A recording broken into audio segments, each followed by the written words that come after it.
I'll hand it over to you. Just tell me when you click on. Yeah. Perfect. Like I said, our presentation deals with student engagement with assessment feedback. And so basically we had a few different questions that we were trying to, I think with the, exactly, investigate that were suggested. So basically one of the directions where the proposal was coming from is that writing individual feedback can take a long time. And we were trying to look, is this time well spent? Are there other methods that may be more advantageous to students? So what we just investigated is asking students what types of feedback they prefer and also how they engage with it. Are there any other factors that play a role? For example, the type of summative that the feedback is for. So we'll just walk you through a few different steps, like the background literature, then our methodology, findings, and conclusions.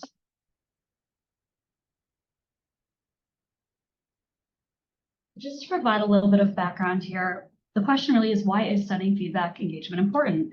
So as we all know, receiving and responding to feedback is such an important part of the learning process in general at any level of education. And so this research really hoped to generate two sort of ends of potential insights, one on the students and one on faculty. So students, this is an incredible institution. They really want to be here and they want to take away as much as they can out of their LSE education. On the other hand, faculty, amazing positions here, they also want to make the most of what they can do here, what they have to offer, and really generate meaningful dialogue with their students. So hopefully this research will kind of, two prongs there, demonstrate why it's important. And just to provide a little bit of literature too, the key takeaways here through a lot of different studies that have been done are that engagement with feedback is essential for learning. So students do have to actively process, reflect on, and use the feedback they receive rather than just receive it to improve their education. Now, next, learner identity and motivation do tend to shape engagement initially. So students that do have that inherent stronger academic motivation, stronger identity, stronger push to do these things are more likely to engage meaningfully with the feedback they receive. Next, effective feedback involves dialogue, specifically ongoing dialogue. So feedback isn't necessarily just a one-off event that needs to happen, but engagement actually increases when this feedback is part of an ongoing dialogue, something individualized, tailored to the student in an ongoing conversation. And then just to continue a little bit, multimodal feedback is actually what supports engagement the best. So if we combine teacher, peer, and automated feedback, that is what fosters the best results there. And poor design, of course, leads to disengagement. So not necessarily does it lead to, it's actually negative rather than leading to no engagement at all. And so we talk about vague, overly critical, or delayed feedback. Students just aren't motivated to improve themselves at all, and they're not motivated to uptake their own improvement either. So our contribution is eventually to hopefully provide an LSE-specific contextual study of feedback engagement. All these studies are generally broad or they're applied to certain institutions. We want to see how that works here at the LSE. And so analyzing strategies to improve this feedback will hopefully, as we stated, benefit both student and teachers.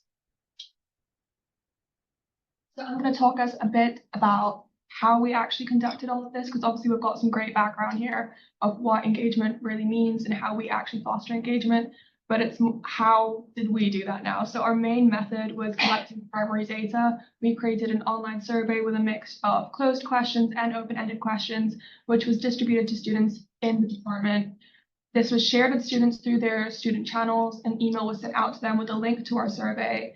And as you can see, one of the limitations of our survey, which I'm going to get to on our next slide, was we did have limited responses from the students. But just to go a bit more about our data collection method, our inclusion criteria and focus, the criteria that we had for the analysis was kind of looking at the type of feedback that was received, whether that was cohort level, individual, embedded, or in person, the student satisfaction with this feedback and the different types, as well as the clarity that different types bring, and then the usefulness for improvement that the students really perceive from this. And our main evaluation questions that we were looking at were obviously how do these students engage with the different feedback forms, really putting in focus the different types of formats that we knew that the department used, and then obviously which formats actually best support academic growth. So to interrupt, do I take it all of you are from the same department? We are from the same department. Social policy, is it? We're not in the social policy Okay. department. We're all in the same department, but we were looking at social policy, yes. Thank you. And now to reflect a bit on our methodology, obviously one of the main challenges we encountered was our very low response rate to the survey. And there's a couple of possible causes that we've seen that could be the reason for this. One could be survey fatigue. Obviously, there's a lot of surveys that go around to students, especially for undergrads, which is who we were looking at. They've got the National Student Survey and all these other things they need to respond to. Also, the timing of it during a high stress term, with it being exams and summatives themselves. In our original thinking, we thought since they'd be submitting summatives, they would really want to reflect on the feedback that they would want to get, but just didn't turn out that way, unfortunately. And then, as will be discussed later in our presentation as well, the possible low salience of feedback as a student issue. So kind of some of our mitigation strategy here when it comes to our analysis, which again we'll be getting into, is to compensate this through our quantitative analysis, as obviously we did have those questions.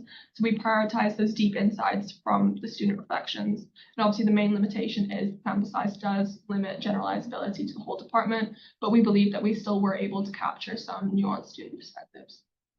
Yeah, so moving on to the data that we did collect. So there was 3 basically areas that we were looking. They're all loaded. No, next slide, but it's not all loaded. That's okay. It should be printed off on there.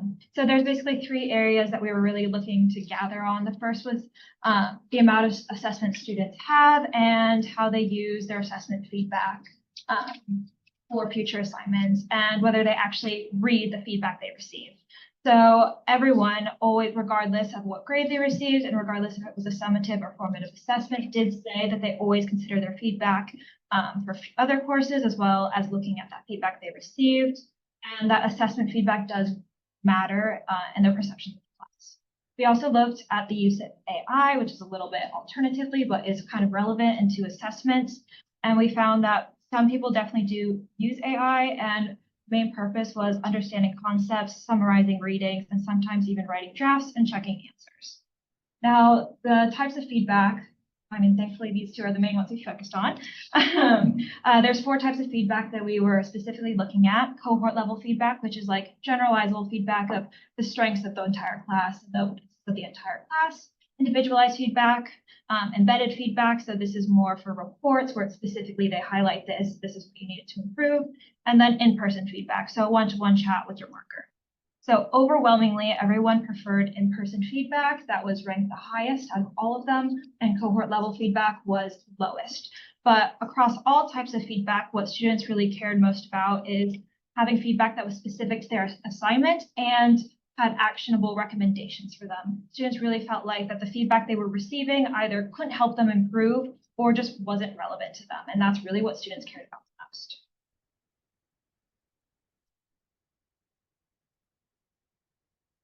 Right, so I'm going to talk through some of our findings. So when students were asked which forms of feedback are most valuable to them and why, the most immediately clear finding was just that there's a lot of variation. People are very different and have different learning needs. Students have quite varying opinions about whether different types of feedback were useful. So for example, we had students tell us that individual feedback either had a good amount of detail or wasn't detailed enough.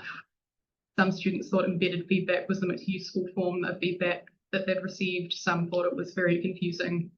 Some common aspects that students valued across all forms of feedback included feedback that's specific to them in their work, practical suggestions for how they can improve their work next time, and pointing out specific areas of the assignment where perhaps the student could improve or where they were successful.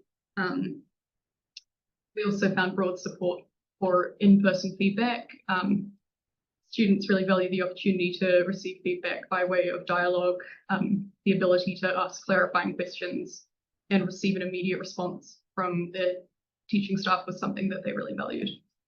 Some comments on other forms of feedback mentioned that, as well as specific feedback on the assignment in question, they would like some more holistic feedback on kind of their academic journey and progress in the module as a whole. So in-person sessions could be a way to address some of these kind of wider and more holistic questions about their progress.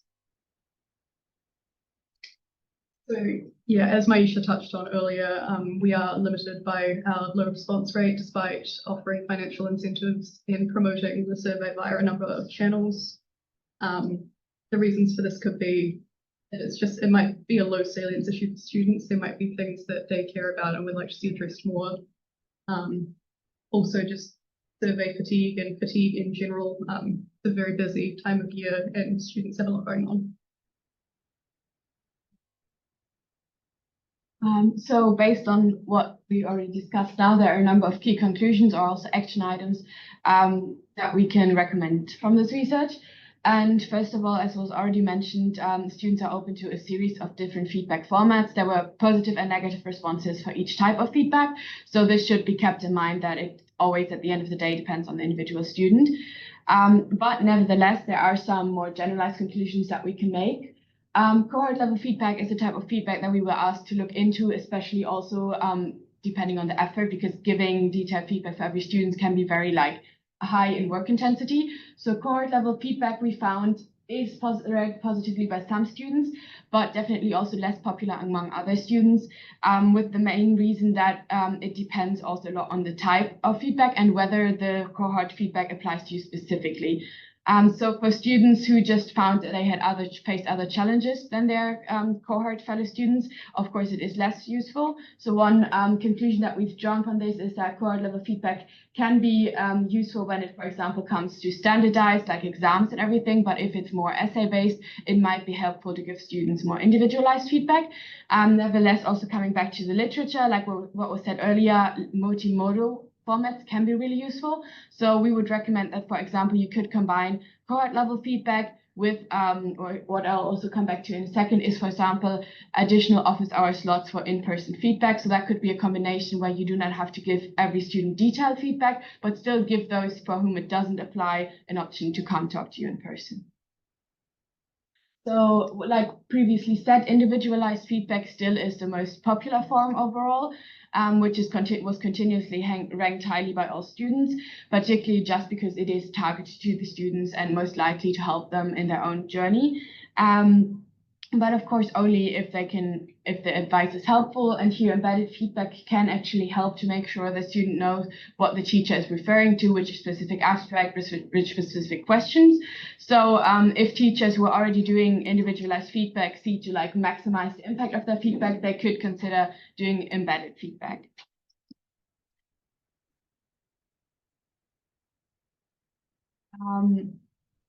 And then, so our overall conclusions or recommendations based on the content and the responses themselves is that students repeatedly emphasized the format's ability to aid their self-improvement. So students do not necessarily just want to understand their mark, but they do really want to improve, make it better on the next assignment, which means that these recommendations are especially important if we have a case where, for example, it's a formative and we will have a similar format for the summative following. That will be a case where it's really important to give students embedded, individualized feedback. And then, like we said, cohort level feedback can be used to subsidize in situations where it's a more standardized format.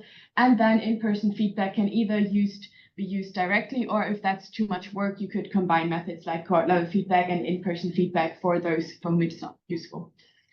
Then we already previously touched on our limitations and the process. So we also drew some conclusions from that. We discussed what could be potential reasons for comparatively low turnout. But another reason we said could be, of course, either a low salience of the issue or just no widespread or very urgent critique of the matter, because the way that we advertised the survey was through a series of channels, student unions, students' reps, and the department. And with each advertisement and posters, we emphasize really that it's an opportunity for the students to bring any issues to the department's attention. So students were really aware of the purpose of the survey and the opportunity. So this could indicate that students were reached by the survey, knew what it was for, but just didn't feel that there was any urgent complaints, which is kind of a positive takeaway from this, that it looks like in most courses it's already working quite well and students are quite content with the feedback they're receiving and the formats, at least those who receive individualized and embedded feedback in particular. When did you roll it?